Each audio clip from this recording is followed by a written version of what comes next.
Intuition is a compelling concept.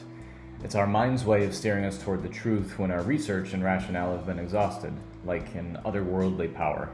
Yet, we have no evidence to prove it exists other than an unexplained compulsion within us, a compulsion that engages whether or not we ask it to, even if we've perhaps willed it not to work. It's mid-September 2017. Leah, my girlfriend Jesse's sister, is in town and she's asked to see us tonight. My girlfriend and her sister are adopted from different biological families. And from the start, I've been intrigued by Jesse's origin story as well as her relative disinterest in learning about the identity of her biological parents. I don't need to know anything besides my medical history, she says. The family I have is my family. Her view is a principled one, with an unshaken respect for the only family she's ever known. It's safe to an extent. Digging into your biological connections can inadvertently alert you to ambiguous family secrets, for instance, Exhibit A, me. As such, the last 5 months prove that she and I have gone about our family's DNA questions differently. While her biological origins remain in the pages of books on the shelf, I can hear my internal monologue driving me in a different direction. There's more to your story, David. Keep going. Find the answer. Open the pages. But it's been close to 4 months since I've touched those pages. Morgan and I exchanged 1 or 2 messages after she returned from El Camino, but we haven't spoken since. My parents haven't asked me about the fire alarm discoveries either. I can't say for certain why. My silence on the matter hasn't been intentional. There are no ill feelings toward anyone involved. Perhaps the emotional energy I've expended just to repeatedly run into a wall has taken its toll in a short time.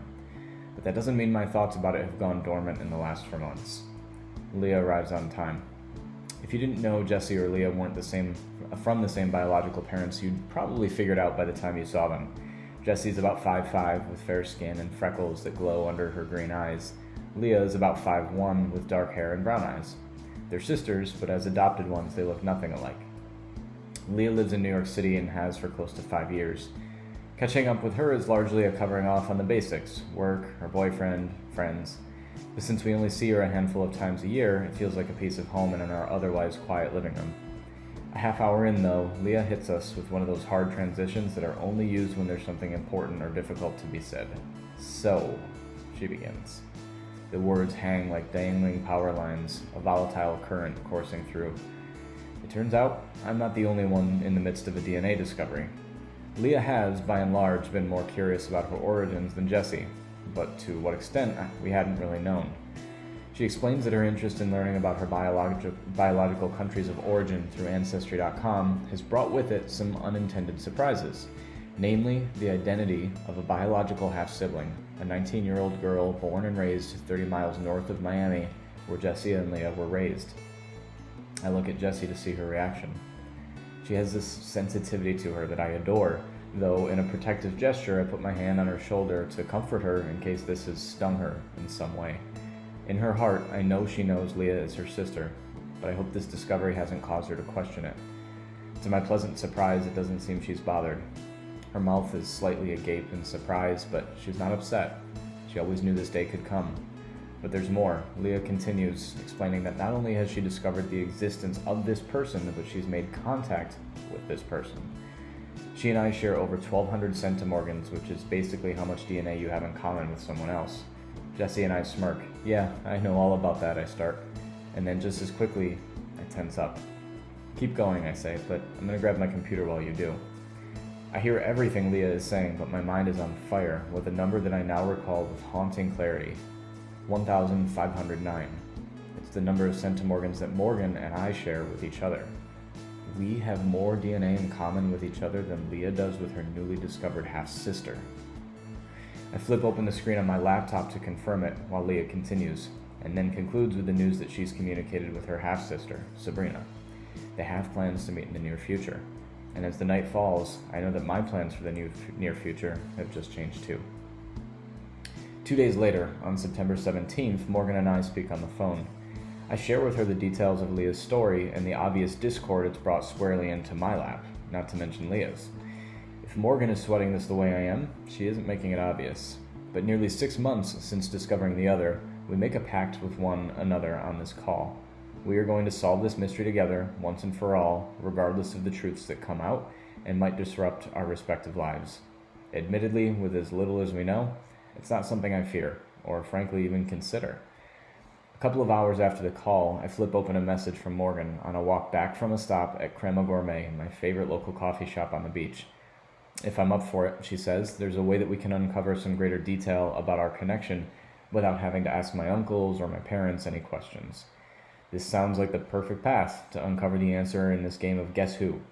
It's a website called gedmatch.com, and there you can upload the raw data from any DNA website for a deeper analysis. At a minimum, it can tell you if you share maternal or paternal DNA with another individual.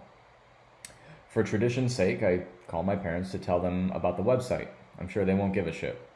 Though, to assuage their concerns, I assure them that no matter what I find on the other side, I promise to keep it a secret for the sake of all involved. And once again, they respond with the same lack of enthusiasm that has marked the nearly 6 months that have been filed into the rear view. Morgan and I both upload our data to this site, and despite yearnings for instant gratification, it's in fact an arduous process. As the website alerts you, it can take up to 24 hours to process the data and show you results. Not only that, but you have to sit idly by while the data uploads in real time to be passed on to the servers for analysis, and that's an hour-long process in its own right. It's 11 o'clock at night, my eyes are sinking to sleep. Finally, at 12:12 a.m., the upload finishes, and I head to rest with a next day anticipation like I've woken up to a room full of Christmas presents. The sound of gradually louder chirping birds, that's my iPhone alarm, alerts me to the dawn of my day at 7:15 a.m.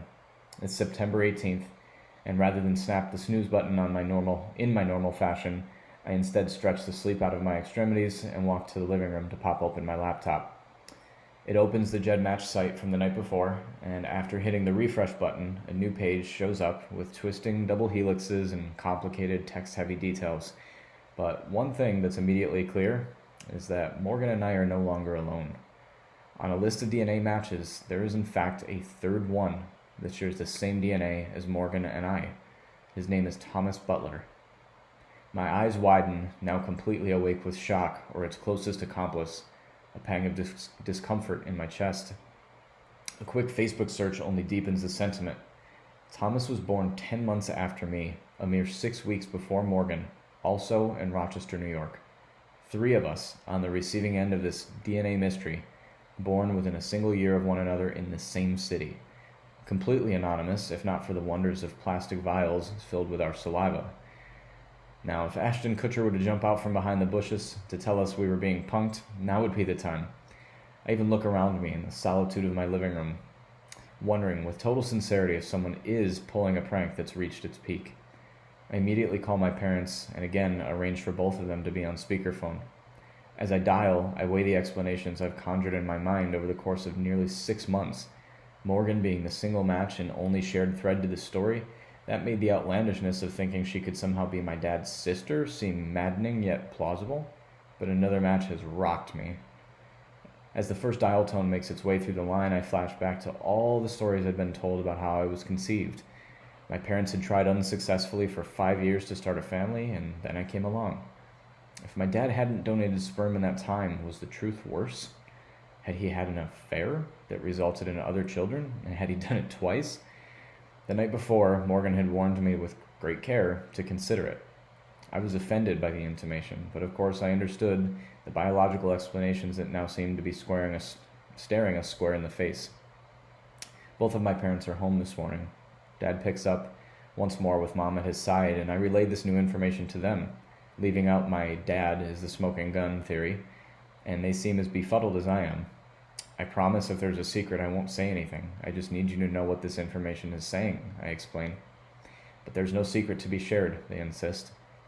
God, if it weren't for the warmth of all their reassurances and the 30-plus years of it that I was raised in, I'd have thought otherwise of their explanations.